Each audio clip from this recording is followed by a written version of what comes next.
I was asleep when the knock came. 2 quick pounds on the door. Firm. Not neighbor noise. 2:14 a.m. I rolled out of bed, still half dreaming, grabbed my phone. Nina didn't move. Figures. She slept like the dead. I opened the door in boxers and a t-shirt, blinking hard against the porch light. 2 men. Suits.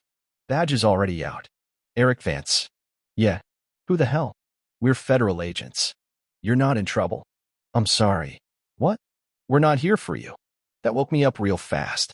They walked in without waiting. One of them closed the door. The taller one kept looking down the hallway toward the bedroom. You live alone? No. My girlfriend's asleep. What's her name? Nina. They shared a glance. The shorter one opened a small folder. Inside, a photo. A still from a traffic cam. Nina. Driver's seat. Large black bag in her lap. Passenger. Man unknown. Face blurred. Do you recognize the passenger? No. What's going on? That was 2 weeks ago. Vehicle rented under your name. My chest tightened. She said it was for work. Yeah.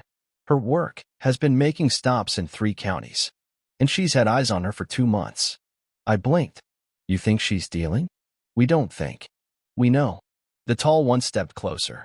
Here's the deal, Eric. You're not a target. Yet. But she's smart. Careful. We've lost 2 tails already. She keeps the heavy stuff off her. But we think she's transporting cash, crypto wallets, maybe pills. Jesus Christ. She's using your place. Your name. Your car. I didn't know anything. We believe that. And that's why we're here. He reached into his coat, pulled out a small black case. Inside, a mic. Not courtroom stuff. Not the fancy kind. This was off-the-books tech. Old school, reliable. We're not going through channels on this. She's slippery, and someone inside might be feeding her information. We want to wire you. What? Just keep doing what you've been doing. Date her. Sleep next to her. Smile. But wear this. What if she finds out? Then we both have a problem. I stood there, cold sweat running down my ribs. My girlfriend, the woman I just bought a ring for, was under federal watch. And now I was being offered a deal. Be the bait, or become the target. You in? The shorter agent asked. I looked down the hallway, saw her silhouette in the bedroom light, just turning over under the blanket. Yeah, I said. I'm in. They came back the next night. No lights. No knock. Just a soft tap on the window of my truck while I was sitting in the driveway trying to breathe. Same 2 agents. This time they didn't bring folders. They brought a box. You sure about this? The tall one asked. No, I said. But she's lying to me. So yeah, I'm sure enough. He nodded. Handed me the box. Inside, mic, transmitter, adhesive tabs, a thin instruction card I didn't need. You'll wear it under your collar. Picks up to 10 feet. Sounds clean. Battery lasts 24 hours. You'll get a swap kit every other day. And if she finds it, don't let her. The shorter one stepped forward. We're calling this a parallel run. Not official.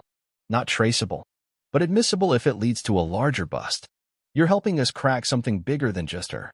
So she's not the only one? He looked me dead in the eye. She's not even the worst one. They trained me in under 20 minutes. How to test it quietly. How to restart the transmitter with a click behind my neck. How to fake a cough that alerts their tech team to tag a moment for playback. It was clean. Mechanical. Like putting on a uniform for a war I didn't sign up for. You said you bought her a ring, the tall one asked as they packed up. Yeah. Don't give it to her yet. Why? Because if she says yes while wearing that thing. He pointed at the mic. It's going to make a hell of a court moment. That night, I clipped the mic behind my collar, pulled on my hoodie, and walked into our apartment like nothing had changed. She was on the couch, hair up, glasses on, laptop open, one leg draped over the armrest. She smiled. Hey, babe. I walked over, kissed her head. Her shampoo still smelled like coconuts and lavender, same brand she'd used for a year. She hadn't changed that, but I wondered how much else had. You hungry? She asked. Starving. Thought I'd cook tonight. Something real. No DoorDash. That's a trap. She laughed. Only if you complain about my pasta. The mic recorded everything. Her laugh. The clink of the wine glasses. Her telling me she loved me when she caught me staring too long. And me, whispering it back even though my throat wanted to close. Later, I caught her checking her phone in the bathroom. Door half open, talking low.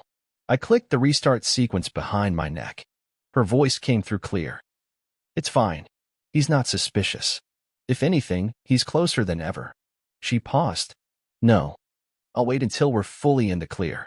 I swallowed hard. The mic kept rolling. I climbed into bed 20 minutes later. She curled into my chest. You're warm, she murmured. I love that. I stared at the ceiling, thinking about the next morning, thinking about how I was going to wake up beside someone who was already planning the next lie. It started with a lie wrapped in a smile.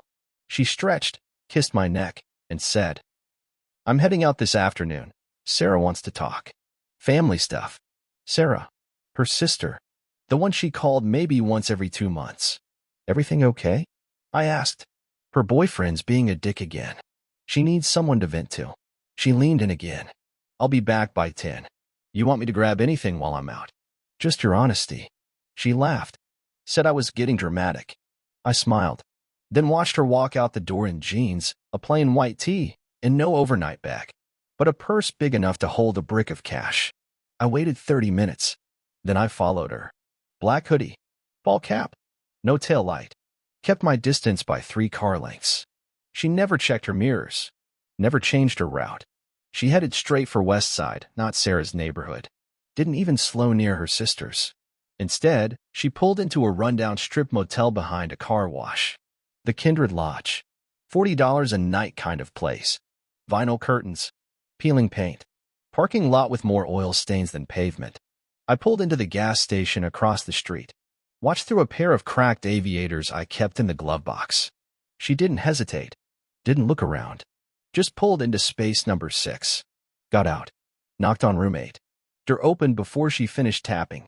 Man in a sleeveless hoodie. Built. Tattoos up the arms. Full beard. Too familiar. Diego. The same guy I'd seen in one of the background files the agents gave me. Supposed cousin she'd mentioned once, casually. They didn't hug. They kissed. Open mouth. Tongue. One hand on her hip. The other slid up her back. She giggled. The mic caught it. I sat there gripping the wheel, jaw locked, heart pounding, but not from jealousy. From confirmation. The woman I kissed that morning wasn't just cheating. She was coordinating. Because 10 minutes later, Diego stepped out, looked around, then opened the trunk of his car. She joined him, handed him a small black case. He popped it open, glanced inside, gave her a nod. Then they both walked back into the room. She stayed for 47 minutes. I time-stamped it, marked the moment with a cough into the mic, and waited. When she came back out, she was laughing. Hair tousled, shirt untucked, smudged eyeliner like she just had a deep sisterly talk. She got in the car and drove off like nothing had happened. I didn't follow. I didn't need to. I had the audio, the visuals, the receipts, and the patience. Because the agents wanted a clean rap. And now? I had the first nail. The night after the motel drop, I met with the agents again. Same parking deck. Same rental car. No names, no greetings. The short one passed me a drive. Audio came through clean, he said. Thought the mic was on me. That one's Liv. But we planted the other one like you asked. In her purse. Bottom seam, stitched under the lining. Broadcasts up to 150 feet. Good thinking. I nodded. I'd slipped the bag into her car myself after she passed out watching Netflix 2 weeks ago. Said I was getting her charger from the glove box. She never noticed. That night, I played the recording. She got into the car laughing. Diego's voice came through, rough and smug. Diego, still driving his ride. Damn. Nina, he trusts me. That's the funny part. Diego, he doesn't ask questions? Nina, he thinks I'm at Sarah's. Rustling. Kissing. Zippers. Then this. Diego, you wearing what I told you to? Nina, no panties. Like always. My stomach twisted. Not from jealousy. From how routine it sounded. But that wasn't the worst part. They didn't go inside right away. They stayed out on the motel balcony, laughing, touching, not hiding a damn thing. You could hear them breathing hard. You could hear her say, "You like knowing he sleeps beside me after this?" He grunted something back I didn't care to replay. Then she said, "I'm going to make him sign everything over soon. House, business account. He won't even see it. I paused the audio, sat in silence. They weren't just sleeping together. They were using me, lining up a clean exit while I paid the rent and she polished her halo. 2 days later, she came home with Thai food and a smile. I missed you this week, she said. Busy at work? Yeah, she said, sitting on my lap, kissing my neck. You always feel like home. She said that. I recorded everything. The mic in her purse caught our conversation. So did the one in the VIN of her car. Double coverage, backup in case one failed. She showered that night. I opened her laptop while she was gone, logged into her hidden email account, one she used to order client packages and private courier pickups. Draft folder held a message titled, "After the transfer." In it, "I'll ghost him. Make it look like he got cold feet. You pick me up Tuesday. We drive straight to the drop. No name on the recipient. But I didn't need one. You smell like soap," she whispered later, curled up against me. "You smell like bleach." She laughed. I did laundry. Why? Just wondering what you're trying to wash off. Her body tensed, but only for a second. She didn't know I already had enough audio to crush her and enough paper trail to bury Diego with her. They thought they were smooth, but I was done collecting. Now I was planning. It's a weird thing, wearing a wire while being lied to by someone who's kissing your face. The first few days, it feels like power. By week 2, you start wondering if the mic's even pointing the right way. Because it's not just her anymore. It's you. You're lying too. Nina started getting clingy. Maybe she felt it. Maybe she thought Diego was slipping. Or maybe she knew the house was almost in my name and wanted to lock it down before I pulled the plug. Whatever it was, she turned sweet. Too sweet. I've been thinking, she said one night, curled on my chest. We should start looking at places. Bigger. Maybe get a dog. You want to move? Not right away. Just, eventually. Together. She rubbed her thumb along my collarbone, right over the mic. That night, I didn't sleep. The feds were off comms again. No pickup. No drop point for the next mic refresh. Either they were pulling out or letting me hang. I checked my bank account. She'd made a deposit. $1,100. Tagged. For house expenses. She never did that. It wasn't a gift. It was a plant. She was trying to make it look like we were partners, so if the walls came down, it'd look mutual. I opened her laptop. She left it on this time. A mistake. Her encrypted email was still logged in. I clicked through. Found a folder labeled Exit Steps. Inside were PDFs. A new identity application, blank, except for her photo. Lease paperwork in a new city under a fake last name. A wire transfer record to a small account in the Caymans, one I hadn't seen before. And a bullet-pointed plan. Initiate emotional drift. Capture financial ties. Exit clean before Eric triggers. That last line? It wasn't just betrayal. It was strategy. I closed the laptop and stared at the wall. I wasn't tracking a criminal anymore. I was sleeping beside one who thought I'd never be more than a soft landing. And I realized something else. I hated myself. Not because she lied, but because I let her. Because I smiled when I wanted to scream.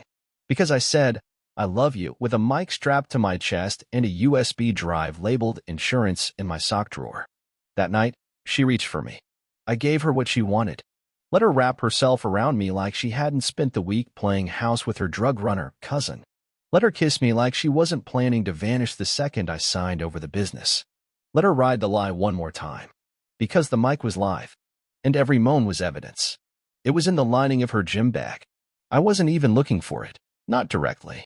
I was clearing the closet, pretending to be hunting for a hoodie I'd lost. She was in the shower, Bluetooth speaker on, singing like she didn't have a stack of felonies in her purse. Her gym bag was half-zipped, normally spotless. But today, the bottom sagged weird. I checked the seam. Inside, a razor-slit panel sheet stitched over. And behind that, a matte black phone with no case, no logo, no apps. Just a dial pad and 2 contacts. One labeled C. The other drop. It was off. Battery low. I snapped a photo of it, turned it on, and waited. No lock screen. No pin. Amateur mistake. Or overconfidence. Texts loaded instantly. One thread was nearly 200 messages deep. All from C. All Diego. Pick up from 15th Street Strip, behind the blue dumpster. Drop with Luis by 9. He's late. Did you check the package? Keep your boyfriend dumb. He's our best cover. Tell me again how stupid he looks when he kisses you. Then this. You ever feel bad? Only when he buys me dinner. I couldn't feel my hands. Not from rage. Not anymore. This was war now. And I'd stopped being angry. Now I was strategic. I copied everything. Screenshots. File dump. Synced the phone to my laptop through a hidden cord. Then I powered it off and tucked it right back in the bag, restitched the seam. She'd never know I found it. But now I knew everything. She walked into the room 20 minutes later, towel-draped, humming. Kissed me on the shoulder. You still mad about earlier? Nah, I said. You're right. I overthink things. She smiled. Glad you finally see that. Want Thai? God, yes. We ate on the couch. She scrolled TikTok. I watched her swipe through clips of strangers pretending to love each other. Her burner phone was 12 feet away. Loaded with crimes. Loaded with lies. And now wired. Because before putting it back, I'd slid a micro recorder under the battery. One the agents gave me.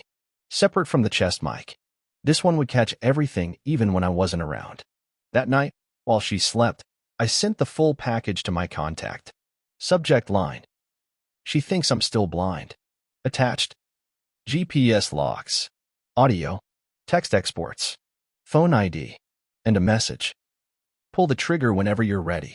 I'm done pretending. It was 12:03 a.m. when the first light swept across the bedroom window. Blue flash. Then red. Then white flood. A second later, boots. Wood creaked outside like it had weighed. And then the front door blew inward so hard it cracked the drywall. Federal agents. Stay where you are. Nina screamed. Not a fake scream. A primal, ripping kind of sound. She stumbled out of bed in a tank top, bare legs, eyes wide, looking at me like I set the fire she'd been standing in the middle of for months. Before I could speak, two men grabbed me off the mattress. Hands where we can see them. I'm wired. I shouted. I'm working with. My face hit the floor. Plastic zip ties on my wrists. A knee in my back. I saw her cornered, yelling, crying, acting. He made me do it. I didn't know what it was. That's when I realized. She had her story ready. She didn't run. She didn't protest. She cooperated. Like she had a script. He had the account passwords. The house is in his name. I just did what I was told. The agent standing over me didn't flinch. We'll let the evidence speak for itself. They split us. Separate SUVs. Separate precincts. They read me my rights. I asked to speak to Agent Riker, the one who'd wired me. The arresting officer squinted. Riker? Doesn't exist in our field office. Tall, gray suit, scar over his lip. Came to my house. Wired me 2 weeks ago. You've been talking to someone not in the system. What? You got played, son. In the holding cell, the panic finally hit. Not the kind that makes you cry. The kind that makes you detach. Like your body's present, but your mind's locked behind glass. I sat there in a room that smelled like piss and bleach, wondering if everything had been a double cross from the start. Not just Nina. The agents. The deal. The parallel op. Maybe I wasn't the bait. Maybe I was the insurance policy. 6 hours later, a federal lawyer showed up. Didn't smile. Didn't sit. You're not being charged. Yet. But your proximity to multiple flagged locations, your name on the accounts, and your silence during active movement raises suspicion. I wasn't silent. No record of formal involvement. No logged surveillance chain. Whoever wired you didn't report it. And just like that, I was a guy in a cell with no mic, no handler, and no alibi. She had flipped the story in one night. And it worked. Because she'd been preparing it for months. They released me without an apology. No paperwork. Just a warning. Stay reachable. I didn't go home after they released me. I went to my cousin's place, borrowed a shirt, sat in his garage, and stared at the wall for 4 straight hours. That morning, I was helping the feds. By midnight, I was in zip ties. And by sunrise, she was gone. Nina didn't just walk out of custody. She walked out with a damn escort, a non-disclosure, and the protection of a deal she had ready before they kicked in our door. The headlines didn't mention her name. They mentioned mine. Local contractor tied to West Side drug raid. Anonymous mail under investigation for financial conspiracy. No charges. Just smoke. Enough to make clients stop calling. Enough to stain my name. I reached out to the agent I'd dealt with, Riker. Disconnected number. No response on the backup channel. Gone. Like he'd never existed. Which meant one thing. She had never been their only target.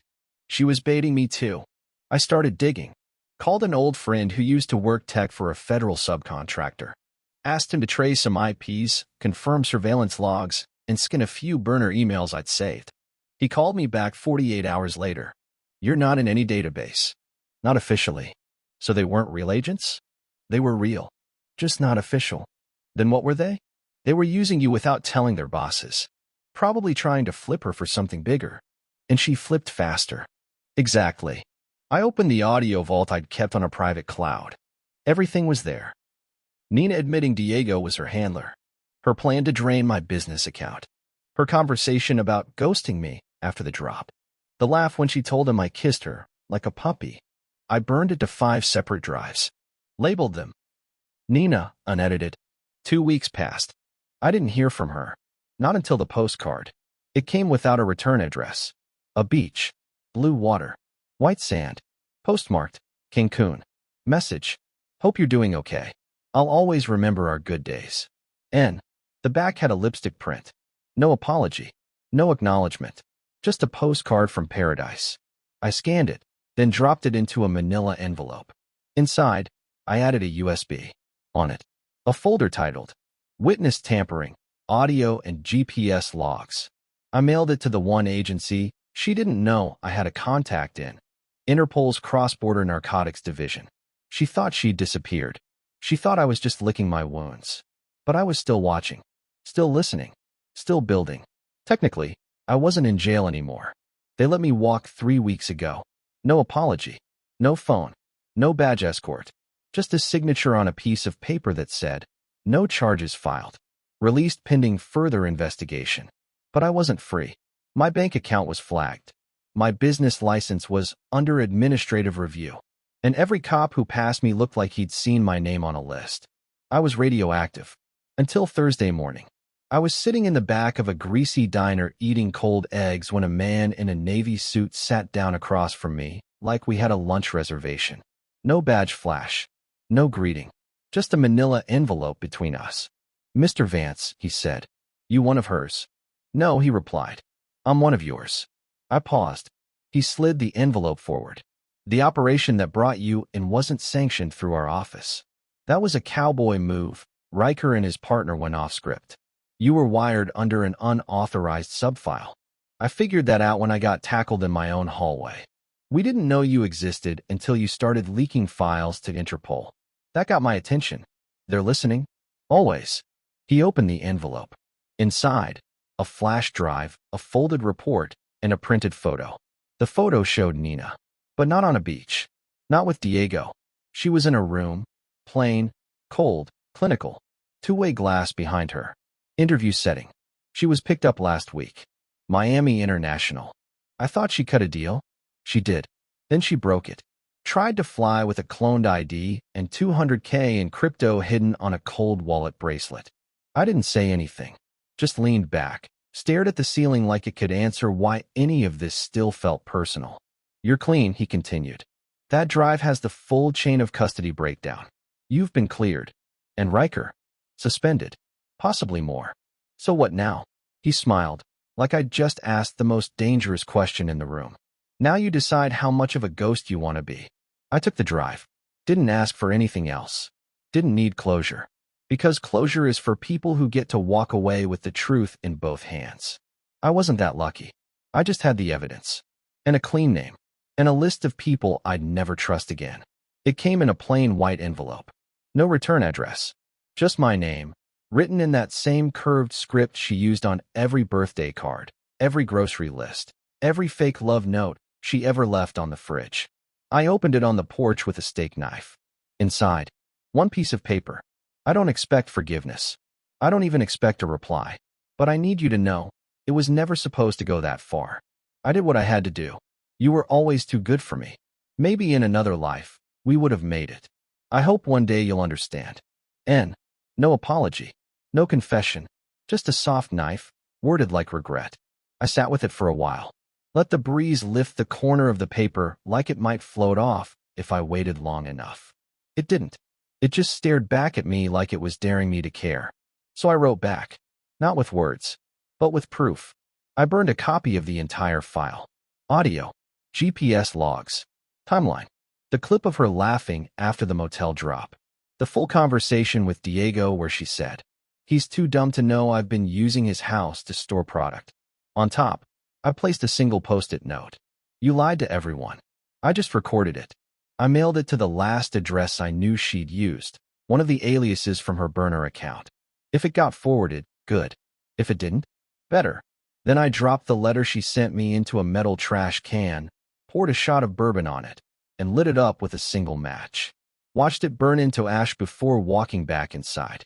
No more messages came after that. No postcards. No lawyers. No sudden knocks on the door. Just silence.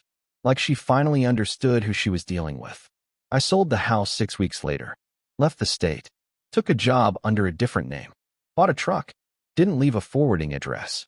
Because some women break your heart. But Nina tried to break my life. And all she got in return was a man who knew how to make her disappear legally. She thought I was her alibi. She thought I was the fallback. She thought I was weak. But I was the one who watched, listened, waited. And in the end, I became her sentence.